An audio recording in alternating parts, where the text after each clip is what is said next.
Hello guys, Radhe Radhe. एक बार की बात है, एक डॉगी ने 9 बच्चों को जन्म दिया। 8 बच्चे सर्दी के कारण मर गए।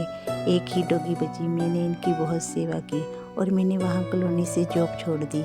मैं दूसरी जगह आ गई और ये मेरे पीछे पीछे आ गई। जहाँ हम सबसे प्यार करते हैं, सब हमारे प्यार को भूल जाते हैं। ये डॉगी मुझसे इतना सच्चा प्यार करती है, मेरे पीछे पीछे आ गई और मेरी आंखों में आंसू आ गए।